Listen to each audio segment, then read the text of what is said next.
confess, I feel much more comfortable running an airline than standing up here in front of you all today. So I do hope you've had lots to drink because I think you're going to need it. In fact, actually, when Alistair, my husband, asked me what I was talking about tonight, I said rather sheepishly, well, me actually. He went, your favourite subject. So seriously, this is just my story so far. I don't by any means pretend to have all the answers at all, but to share what I have learned along the way. And as Barbara said, I have been in this business for over 25 years, and it still feels as if it was yesterday. As you said, my earliest claim to fame was becoming the first female, the youngest, non-Spanish general manager of Iberia here in London, and that was just after the Gulf War. And then in 2001, being made managing director of Air 2000 First Choice Airways. That was just after 9/11. So the key lesson that I learned during those very, very tough experiences is do not wait for disasters to sort out your business. Evolution is much better than revolution when it comes to successful management. I was appointed managing director of two UK airlines, as you said, in September '07, just as the company was formed. And here comes the party political broadcast, but I'll keep it very, very quick. You know, the TUI is now Europe's leading international leisure company, formed by the merger of tourism division of TUI AG and First Choice Holidays PLC. Revenues last year were over 15 billion, 13 million customers, and over 20 different markets. There are 48,000 of us worldwide, 150 aircraft, and we offer what we say is the widest range of leisure travel experiences to our customers around the globe. So, well, what about me? Where do I fit in? Well, in the last few years, as Barbara said, I've been responsible for merging both First Choice and Thomson Fly to create the third largest UK airline. Key to that, though, was building a team of over 5,000 people, managing a fleet of over 60 aircraft, and a huge cost base of £1.5 billion. Now, mergers, especially airline mergers, are notoriously difficult. In fact, history shows that most of them fail, but I will come back to more mergers later. So where did it all start for me? Well, from very, very humble beginnings actually.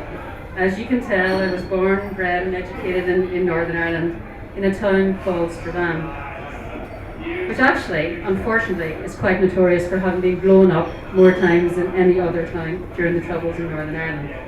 I am one of 7 children, 5 girls and 2 boys, and my mother always said, thank God it was that way around. She said, maybe the cock crows, but it's the hen that lays the eggs, you know. We really didn't have much money at all. What we did have was a huge amount of love. And I suppose growing up in what was effectively a war-torn state taught me and all of us the true value of fighting for what is right and for what is important.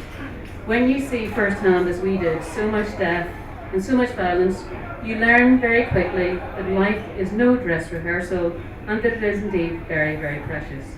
And I think the Troubles taught all of us the true value of life and gave us a heightened sense of what is right and what is wrong. It may be hard to believe now, but in the 60s in Northern Ireland, people were still fighting for the individual right to vote. I like to think that I learned to fight for what is right, and certainly learned to work very hard to earn a living.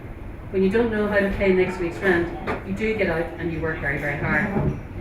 Education for me was very important, and that was my way out of Northern Ireland at the time. I never had a career plan. I just knew that there had to be more out there, and if you fought hard enough for it, that you would get it. Looking back, I think the other very valuable asset that growing up in a challenging environment gave me was the beauty of just being comfortable with yourself. And it is now one of the first things that I look for when we're recruiting talent. I don't want any high maintenance people at all, just those who are comfortable and confident in their own skin. So, how did I get from a constant house in Northern Ireland to a penthouse pad in Knightsbridge? Well, like a lot of students, I left university and came to London to seek my fortune. Incredibly well educated, but totally and utterly broke. I sent out hundreds of CVs, and when I did find work, I had to cycle there and back because I literally couldn't afford the tube fare, and that's before it was environmentally or the friendly thing to do. Having studied modern languages at university and having a love of everything STEM and Spanish, I started off in a very small tour operator, and that introduced me to Iberia, where to say that I challenged the status quo was indeed an understatement. I was very scared, I must admit, of my first top job, but equally determined not to resign without a fight. At first, I was not at all welcomed by the immediate management, who would be working directly for me, or indeed even by my immediate boss. In fact, it was his boss, the then general manager, who appointed me, as clearly he wanted to change and modernise the organisation. In fact, and this is a true story, girls, when I went to see the man who would have been my immediate boss, he said, true as God, that in his opinion, women should be pregnant, barefoot, and in the kitchen, but I seem relatively intelligent soccer grammar shoes. True. 2 years later, I had his job, and 3 years later, the top job in the UK. Sorry for the books here, but actually I'm not so. My being general manager of Iberia, female, 30 and Irish, was at that time quite groundbreaking, as it was almost an extension of the Foreign Office at the time, hence this wonderful penthouse pad in Knightsbridge that actually came with the job. But it was a very, very lonely start. The establishment just didn't want me. Again, I had been appointed by a more senior person, in fact it was the president of the company, and my peers just did not like what I represented. I was duly summoned to Madrid, and there were those, including my immediate boss, who wanted to talk me out of taking the job. My knees were literally knocking, and I was at one stage tempted to give in, but then I thought, you just cannot give up without a fight, girl. Better to have tried and failed than never to try at all, so go for it. And on the way back to Madrid, it was one of the glorious days when there was still first class in Madrid to London flights. I gave up my first class seat, as I was entitled to then, for a customer as the flight was overbooked, and travelled back on the jump seat. Now, general managers way back then just didn't do those sort of things. And by the time I got back to London, word had spread. Everybody knew what I had done. It was a very small gesture, but it had sent the message that things just had to change. Hierarchy was out, and customer service just must prevail. Once back at base, I knew a lot had to change if we were to become truly profitable. Building the right team again was essential. The organisation had far too many layers of people, all working very hard, no doubt, but adding no value whatsoever. In finance, for example, reams of reports and papers were being produced that nobody read at all. Driving performance was key. The losers had to go, and indeed power represented much of what had to change, not products or technology, but indeed attitudes. And that was also my first taste of dealing with our union brethren, not the easiest job in the world. I felt I was being held to ransom at the time by our check-in staff at Heathrow. They had a bad attitude, they had poor customer service, and actually just wanted to be paid more. So I had enough, and I outsourced the whole lot to British Midland. No big deal these days, but quite groundbreaking in its day. The meeting with the unions was set up, we were all ready to go. Indeed, they were lined up outside my office when my boss called from Madrid, in a bit of a panic actually, and asked me to delay things because he just wanted to double check everything from with the president again. Now he was in the air somewhere between Jerez and Madrid, and would be landing in a few hours' time. But I just took a chance and ignored him. Because for me, I kind of do that quite a lot. Showing any kind of dissent in the management team would immediately have been seized upon by the unions and seen as a total sign of weakness. So I went ahead as planned. Thankfully, when my boss called back a few hours later, he said, on you go, you're okay to proceed. And I breathed a huge sigh of relief and kept my job. But 5 years later, my job there was done, and it was time to move on. Now, a headhunter who's probably in the room had approached me at the time and said that I was in danger of being seen as being only having airline experience, and indeed only Iberia. The job I left for took me, would you believe it, to Scotland, which is where my then boyfriend and current, well actually he's the only husband I've got. Don't tell him I said that, but Carlson had just bought 18 days to travel retailer and was looking to turn the business around. But what a shock to my system. From a penthouse pad in Knightsbridge to a bachelor pad that hadn't seen a coat of paint in 7 years. And from the airline industry to travel retailing. From Regent Street to Saltcoats. Now, those of you know Saltcoats. Yeah. It's probably fair to say that it wasn't the most smartest career move that I've ever made. And the lesson that I learned then was to always do your homework before you move jobs and never let your heart rule your head. And in fact, it probably should have twigged at me when I asked for some paperwork and the then president opened the cupboard behind him, and instead of bringing out paperwork, the cupboard was full of wagon wheels. Wagon wheels. So looking back, those years were very, very turbulent times in travel retailing. But I learned a lot, and it was a fantastic team of people. But if you remember, consolidation was right in the industry, and the business was then sold to Thomas Cook, which, although was really tough for our people, was undoubtedly the right thing to do for the business. The thought of working in Peterborough didn't exactly fill me with glee, but a big brand like Thomas Cook did. And a young manager then called Manny Fontaine wanted me to stay, but after one visit to their head office, I knew instantly that it was just not for me. Whilst I naively thought the lure of a big brand was important, I soon realised that it wasn't enough.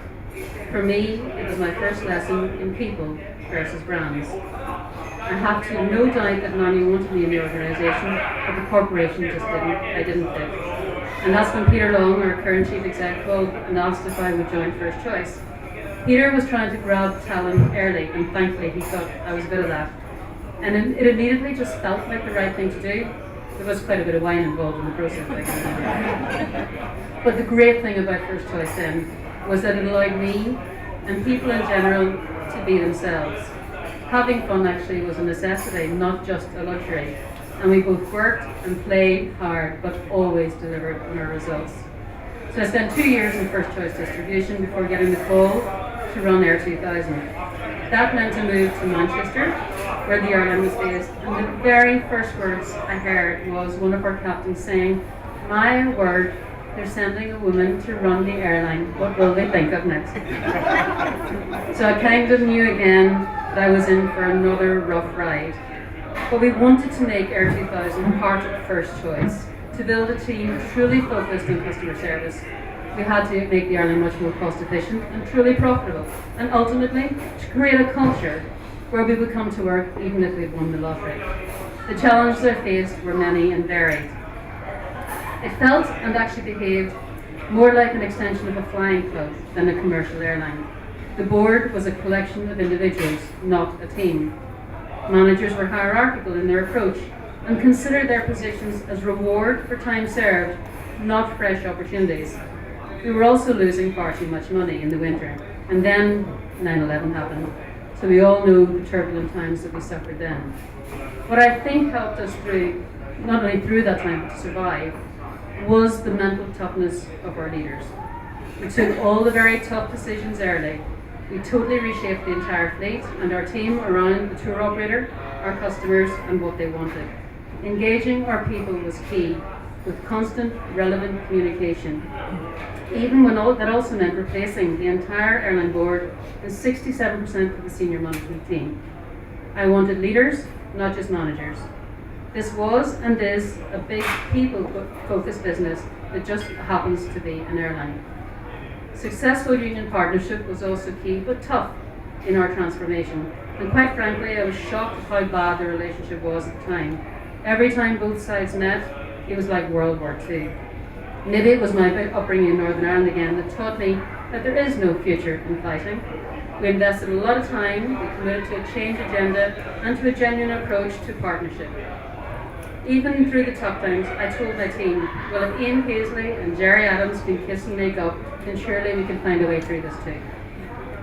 One of the really low points though was having to sack my engineering director for alleged fraud. It was horrible.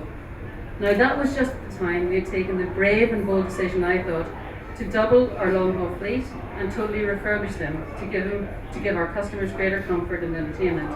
Now I cannot program my video, But ask me anything you want to do about the wiring in a 767 and I'm your man. Seriously, it was a very difficult and a low time again. But what was wonderful was how the entire team rallied around the challenge to deliver an outstanding product for our customers. The confidence we took in those early, bold decisions allowed us to secure some excellent aircraft at very competitive prices. In fact, I'm usually known for my shoe shopping, but that's probably one of the best bits of shopping that I ever did. We were the first airline way back then in the world to fit the 777 interior into the 76. Everything on board was transformed, from the seat pitch to the widescreen individual videos on demand. It took hundreds of thousands of man-hours to complete. Mind you, anything that could go wrong, went wrong. Initially, specifically manufactured seats were too heavy. The in-flight entertainment systems literally blew up. And in the end, though, it was all worthwhile to see our customers' reaction with the finished product. And it made it very worthwhile. And it wasn't just about the hard product as well. We turned our service philosophy on its head and allowed our cabin crew to design our in-flight service. And to provide a culture that would work best for our customers and for our crew.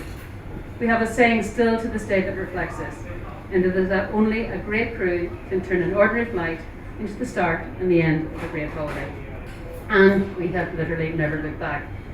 And perversely, those tough years did not turn out to be bad years for us financially at all. Proof to say that there are opportunities for strong companies even in very tough times. Indeed, and here we come. The success of our long-haul aircraft way back then gave us the confidence to look even further afield. And in 2004, we were the first European carrier to sign up to the Boeing 787 Dreamliner. Even though it's a wee bit late, 4 years and 4 months, but nobody's counting, I still believe this aircraft will revolutionise long-haul holidays by air, allowing our customers, indeed as we're currently saying, to fly further, faster, cheaper, and in greater comfort than any comparable commercial aircraft today. It is also much more environmentally friendly, as we know, burns 20% less fuel and generates 60% less noise.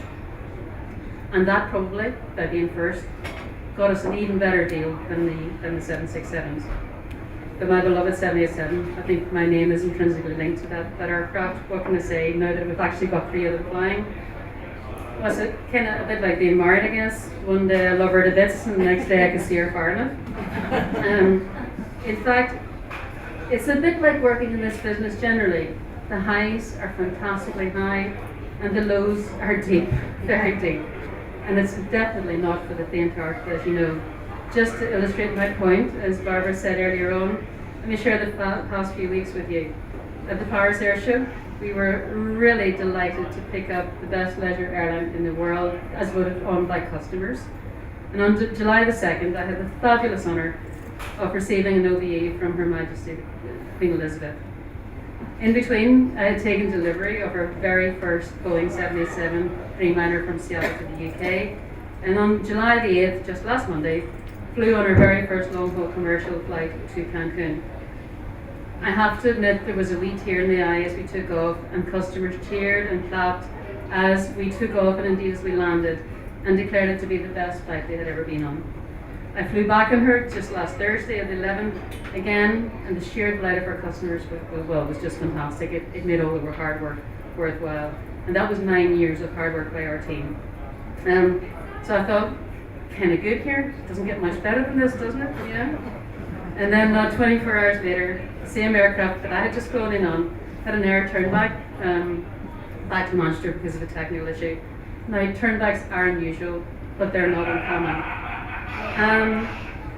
And honestly, on that occasion, it was purely a precautionary measure because we've got so much maintenance and so much expertise both at Manchester and Gatwick. I thought that was bad enough at the time, but to learn that there was an Ethiopian 787 had a fire on board at Heathrow soon brought me back to reality. But you have to learn to take the rough with the smooth. You have to learn to trust your systems, your processes, but even more importantly, the professionalism of the people in this business to do the right thing, and we did. Pursuing the boundaries in aviation will always throw up a few hitches.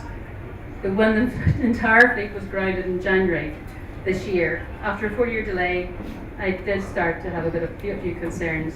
Bearing in mind, the last time a fleet was grounded was probably around I was born, and that wasn't today or yesterday. But seriously, I remain thoroughly convinced that she is a beauty, and will be the only way to fly long haul on holidays soon. It's helping us to truly modernise what we do, the package holiday, and an aim that we've had since the very first time that we merged with Thompson First Choice some 6 years ago. Now, if that decision was right then, and is even more compelling now given our recent economic history in the last few years. But mergers are not easy, and airline mergers are notoriously difficult, in fact linked to failure. We were absolutely, and I was absolutely determined not to. Looking back, you don't realise it at the time, or I certainly didn't. To successfully merge 2 airlines in 9 months was a great achievement by our team. We had 14,000 decisions to make, over 1,400 milestones to achieve, 67 really difficult complex projects, running all simultaneously, and all on top of a day job of running not one, but 2 airlines safely. Oh, and by the way, deliver about £100 million worth of synergies. But we did it. Absolute focus was key. Non-delivery is never an option in my book. I made sure I recruit the best and focused as much on our culture as we did on the safe flying of our aircraft. Why? Because you just can't paint that culture on afterwards. In fact, I was under tremendous pressure to try and do 50-50 from both sides, and I said, no, we have to recruit the best for this business, and I'm glad that we did. Because the right people in the right job at the right time was fundamental to our success. We also, again, took those big and very tough decisions early. What location, what systems, what operating platform, whose safety operating procedures. And interesting, all those thousands of difficult decisions, I had no help from our group or our corporate colleagues. However, the 2 decisions that I had lots of help with were, guess what? Delivery and the uniform. And the only 2 that took 5 years to do. But we got there. We got there anyway. All in all, we worked very hard to try to help all of our people through those challenging times, recognising that it wasn't so much about managing change as managing ambiguity. And that, I think, remains to this day. That was a great weapon in our armoury, and an investment that has still paid off. We managed to retain our key people, despite all that uncertainty. And it is that talent that will help us now through these tough economic times. Now, because we have passionate leaders who know that they have to face reality and perform. Being number one is also important for us, as making a profit in the business is just not enough. A long-term competitive advantage is needed for us to succeed. And interestingly, this will probably be one of our most successful years ever in the history of both companies. And increasingly what we're finding is that global intellect matters in this ever-shrinking world. And last but not least, something that's a real passion of mine, it's culture that counts, from the bathroom to the boardroom. Harnessing that entire team to deliver our one goal is very powerful, and that goal for us and for me is very simple, and that's to make our customers feel special. So Barbara, thank you, ladies and gentlemen. I hope that wasn't too long. Thank you.